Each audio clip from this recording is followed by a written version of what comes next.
Hi everyone. In this lecture, I'm going to cover the background of the coursework assigned, which has been devised for you to illustrate some of the more recent course material that we've covered. In this lecture, I'll give you some of the background material that you'll need beyond the content already covered. Mechanical and aerospace engineers often have aspirations of designing something that will genuinely go out of this world.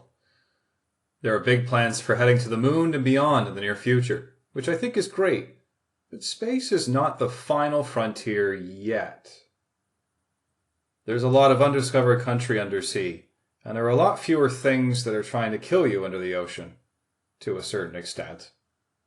The bottom of the ocean is a lot closer than low Earth orbit, and you don't have to worry about pesky radiation, the lack of gravity, or the remaining plot mechanisms of the movie Gravity.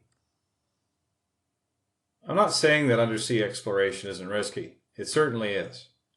Setting a record for both the depth attained as well as the speed to do so was the Deep Sea Challenger. Nearly 10 years ago, it was able to get to the bottom of the Mariana Trench in about 7 hours. And it will be the subject of your coursework. There are a myriad of materials challenges that are associated with it. For one, it needed to be as lightweight as possible. The reason for this was not just to make it easier to move around, but also improve the ascent rate. The other thing that struck me as odd was the claim that the pilot chamber was a sphere to make the most of the material used. Without additional qualifiers, such as for the same volume, it's a bit of a throwaway statement to say that the walls would need to be 3 times thicker, but the source is correct that a sphere is the best choice. In this lecture, we'll get into why that's the case, so that you can examine which material from a small selection would be best for the application. Our pilot chamber is a pressure vessel. Pressure vessels are used in a wide range of industrial applications to contain either gases or fluids at pressures either higher or lower than their host environments. If they're designed correctly, then they work just fine, as shown above. Sometimes vessels which aren't designed for pressure are pressurized by accident, which illustrates one of the ways to get it wrong. This railcar was carrying some volatile solvent such as acetone, and once it was emptied, relief valves were closed. The remaining vapors then condensed, which caused the tank to implode. Who knew phase diagrams are so useful?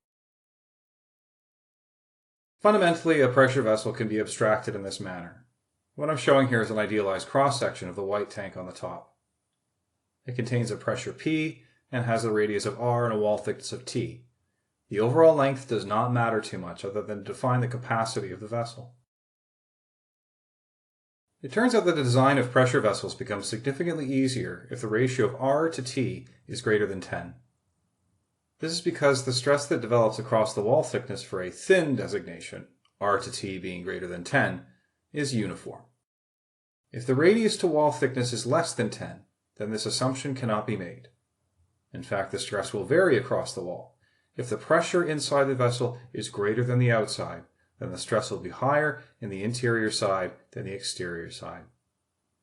It could even be tensile inside and compressive outside.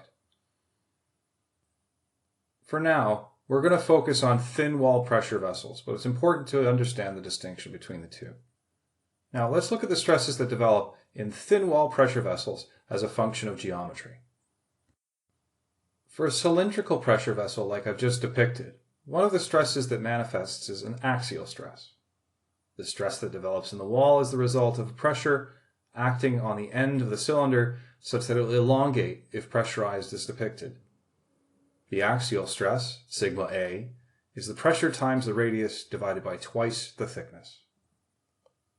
The other very important stress that develops is along the circumference of the vessel, often called the hoop stress. It is the pressure times the radius divided by the wall thickness.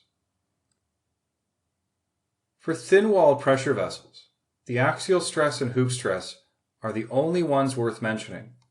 The third stress is the one that acts radially through the thickness of the wall and is effectively equal to the pressure. The big takeaway here is that the hoop stress is always twice that of the axial stress for thin-walled vessels, and this is the main design consideration for vessels fabricated for metals. As long as the hoop stress stays below a design threshold, it will not fail. You don't have to consider the axial stress under most circumstances because the material is isotropic. You do have to assess the axial stress if you're worried about flaws, however. If you recall, cracks only open and evolve if they're being loaded in tension. So a crack that would appear running circumferentially would be loaded by axial stress, and one appearing axially on the wall would be driven by the hoop stress. Here's an example which shows the stress acting on one of these flaws. Here's a pressure vessel that is made by welding a bunch of plates together, and along the axial seam there is a welding flaw. The stress that would open this flaw, that is acting orthogonal to 2A, is the hoop stress. Calculating through, we end up with a stress, and as you know from previous lectures, this stress can be used to assess whether the flaw can cause fracture, if the fracture toughness is exceeded, or if the length of the flaw reaches some critical threshold. The lower right depiction is identical to those shown in earlier lectures, which described a through thickness embedded flaw. So therefore you would use a shape factor y equals 1 to make this type of an assessment. If the flaw were to open to either the interior or exterior, then y equals 1.12 for an external through thickness crack. You can use similitude to determine what y to use if failure conditions for a given stress, fracture toughness, and crack length are provided. So far we've covered cylinders, which are by far the most widely used shapes for pressure vessels. They are usually much easier to fabricate, ship, and install than spheres, even if they do not have the best material utilization. The reason why spheres are at least mathematically better is because there's a uniform stress everywhere within the wall, for both circumstances where the pressure in the interior exceeds the exterior and vice versa. The stress that is obtained in a thin-walled spherical pressure vessel is the pressure times the radius divided by twice the thickness, the same stress that one obtains for an axial stress in a cylindrical thin-walled pressure vessel. The difference between the loading results in there either being a bulk tensile stress or compressive stress in the wall. The claim from deep sea, stating that the walls would need to be 3 times thicker for a cylinder, is a bit odd, as for the same radius, they would need to be 2 times thicker to withstand the same pressure. Remember, the hoop stress in a cylinder is twice that of the axial stress, so clearly there's a missing piece. Without having the design to hand, it's difficult to ratify the difference between this factor of 2 and factor of 3. But the answer might lie in the fact that the Deep Sea Challenge vehicle's pilot sphere is not strictly a thin-walled pressure vessel. And there's also the risk of buckling as well. The buckling is an elastically dominated failure mode. This is somewhat out of the scope of the coursework. What you will need to do is to work through the questions provided, which feature a variety of materials, and assess which one of these materials is best suited for the pilot sphere, using the additional information covered in the assignment introduction and background. So, with that quick rundown on pressure vessels, you've got everything that you need to attempt the coursework. The main takeaway for the type of loading that is presented for our undersea analysis is that it is at odds for most pressure vessels, in that the external pressure is higher than the internal. But for spheres, it's a relatively simple comparison. If the walls are not thin, then there will be a variation in stresses moving from the interior to the exterior. However, a thin-walled assumption is a good place to start, as the analysis is quite simple.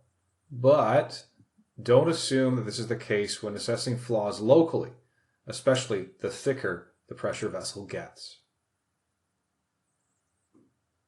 You can now go ahead and review the coursework assignment if you haven't already, and have a look at the questions.